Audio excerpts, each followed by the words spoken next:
سلام تخطاتل فانو سبورت نلوم قدام 29 لكاتيت تدالو ጸብጻብ سبورت حيزولكم قريب لكم نختكتاتولني بخبر عدم انجليزاويت كلوب تشيلسي دحر تبغى ميد ازوردا ناي 3-0 سعرت بباير مونيك مسار عقد صقنات بقيسا زلا اتب تخلاقلت عقب زي لسلطان كلوب تشيلسي فرانك لامبارد نفرنساو تخلاقلاي كلوب ليبزين اوباميكانو ام مسار عقد صنبرو يسعرالو اوباميكانو نتبقعت وريد زلو تخلاقلاي روديغر متكاتا يحسب زلو ኣብ ቸልሲ ብሰንኪ ናይ ተኸላኸልቲ ጸገም ሓላ ውልዳት ኬፓ ኣሪዝባላጋ ግዳይ ኮይኑ ዝበለ ኣሰልጣኒ ፍራንክ ላምፓርድ ንማርኮስ ኣሎንሶን ሓላ ውልዳት ኬፓን ብምሻጥ ነዚ ኣብ ክለብ ሊብዚን ውዕል ምንዋሕ ኣቢይ ዘሎ ተጻዋታይ ከሰጋግር ይጽዕር ዘሎ ክለብ ቸልሲ ግን ብቐሊሉ ክትውንኖ ዝከኣል ኣይኮነን ዓባይ ክለብ ባርሴሎናን ኣርሰናልን እውን ዓይነን ኣውዲቕና ኣለዋ ሕጂውን ካብ እንግሊዛዊት ክለብ ቸልሲ ከይወፅና ኣሰልጣኒ ፍራንክ ላምፓርድ ኣብ ዝኽራማት ንሸሞንተ ካብ ተጻወቱ ተኸፋኑ ምዃኑ እዩ ዝነግር ዘሎ ላምፓርድ ቸልሲ ኣብ ዝመጽእ ዓመት ምስ ብሉጻት ክለባት ኤውሮጳ ክስራዕ ኣለዋ እዚ ክኸውን ከዓ ብሉጻት ተጻወቲ ምግዛእ ከድልየና እዩ ክብል ተዛሪቡ ኣብ ጸሊም መዝገብ ፍራንክ ላምፓርድ ሰፊሮም ዘለዉ ተጻወቲ ሓላ ውልዳት ኬፓ ኣሪዝባላጋ ተኸላኸላይ ኮርት ዙማ ኤመርሰን ማርኮስ ኣሎንሶ ሓለቓ ጋንታ ጆርጊኒዮ ሮዝ ባርክሌይ ዊልያም ከምኡውን ፔድሮ እዮም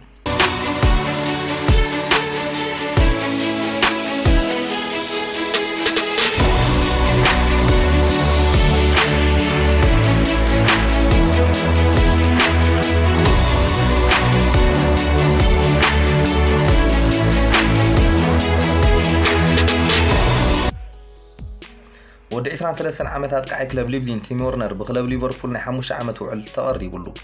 እቲ ጀርመናዊ ብሉጻት ቃይ ብዓባይ ክለብ ሊቨርፑል ክሰጋገር ኣብ ጫፍ በፂሑ ምህላው ጋዜጣታት ስፖርት ይዛረባ እዚ ኣብ 33 ፀወታታት ናይ ዝሒዝናዮ ዘለና ዓመት 27 ጎላት ዘመዝገበ ጀርመናዊ ቃይ ብሊቨርፑል 6.8 ሚልዮን እናተኸፈለ ንዓመት ክጻወት ይውዕል ተቐሪቡሉ ዘሎ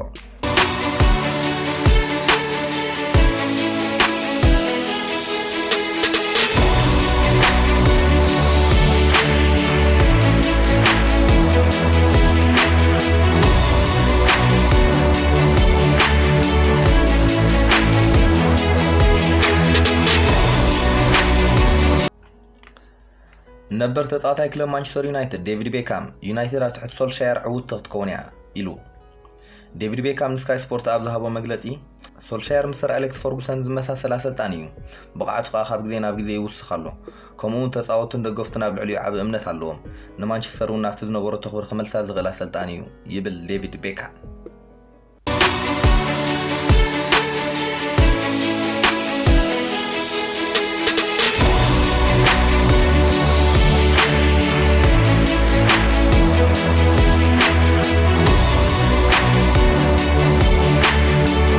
برازيلاو كفافال كلب مانشستر يونايتد اندريس بيريرا دغفت مانشستر يونايتد ملاش يبو دحر برونو فرنانديز نا مسار يونايتد مصمبارو بوتا خركب زيكا على بيريرا بدغفت تا كلب زلفا خورو صنيحيو እቲ بدغفت يونايتد تقبلنا سينو زلو كفافال ابزهابو ملاش انا خاب يونايتد ايوصني نا يونايتد يا غانتاي بقعتي ابريخه خا بوتاي كوحسك قالسيلو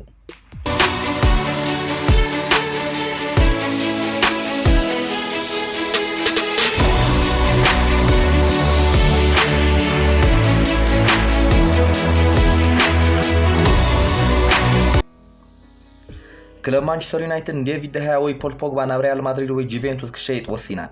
ذا انجليزاويت كلب عقم حفا بيلا ناب عداغا تጻወት نختاتيا حديوم كشيط وسينا زلا كم كير دهيا نحلا ولات شيفيلد يونايتد دين هاندرسون مسغر وطينا سرحم زلا حبيرا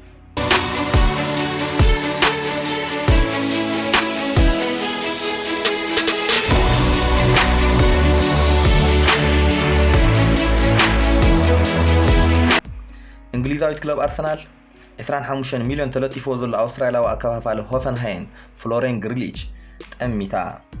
اذا ود 24 عامات اكفافال بساوثهامبتون نيوكاسل كومون انتر ميلان تطميتو كم دلو سبورت بيلد حبيرا كلب ارسنال نغريليتش كم كارت اب ارسنال كم زي تعامدو نغورلو توريرا يا حيزاتو زلا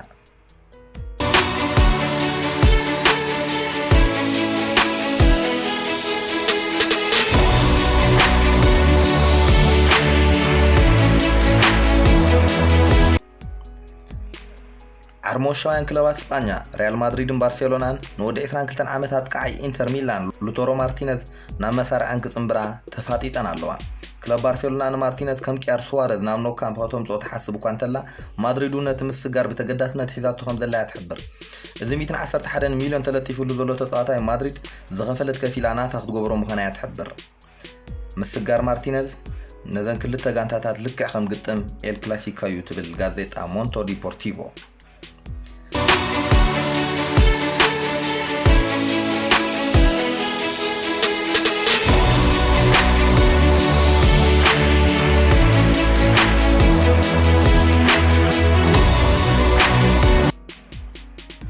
ስፓኛዊት ክለብ ባርሴሎና ንግሪንውድ ኣብ መሳርዓ ክጽምብሮ ትሕልን ኣላ ባርሳ ንግሪንውድ ንምምጻእ 50 ሚልዮን ፓውንድን ምስ ተጻዋታያ ፋቲ ወሲኻ ንማንቸስተር ከተስዳዕያ ትሓስብ ዘላ ክለብ ማንቸስተር ዩናይትድ ግን ነዚ ጉዳይ ነጺጋቶ ኣላ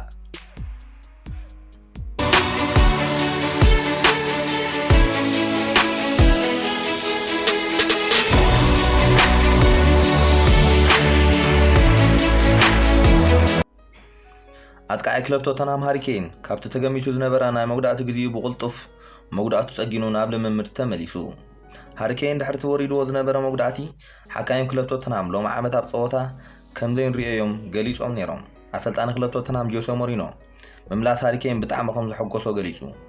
ሃሪኬን ክሳብ ቁመኑ ዝመልስ ኣብ ልምምድ ከም ዝጸንሕ ሓቢሩ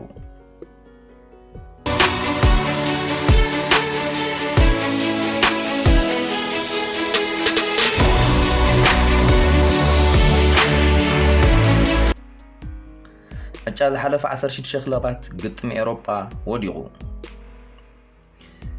ኢስታንቡል ምስ ኮፐንሃገን ኦሎምፒያኮስ ምስ ወልቭስ ሬንጀርስ ምስ ባየር ሌቨርኩሰን ወልፍስበርግ ምስ ሻክታር ዶነስክ ኢንተር ሚላን ምስ ገታፈ ሰቪያ ምስ ሮማ ኢንትራ ፍራንክፈርት ወይ ሳልዝበርግ ምስ ባዘል ላስክ ምስ ማንቸስተር ዩናይትድ ክፋጠጣየን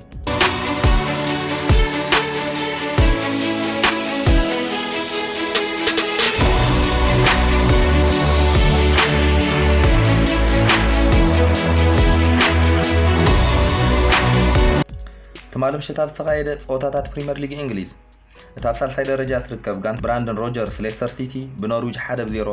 ترتيعه كلب ليستر سيتي اب صوتا عبلالي دكان تنبرت جول كتمزغب غناي كالتن اما بل 49 دقيق يناتشو جول امزغب كان تنبره فاول تبايلا جنب بارتا سريزا اتا امود اتا درجات تركب نورويج اما بل 7 دقيق ضربه تعدل بجمال لويس نابول سلا غيرت 1-0 تعويت اخوت سخيلا جمال لويس كا كوب نايت صوتا تباهيلو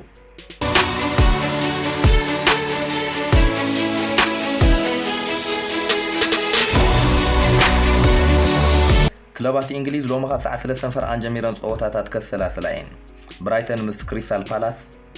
بورنماوث مس تشيلسي نيوكاسل مس بيرنلي ويست هام ساوثهامبتون واتفورد خا مس ليفربول كغطمين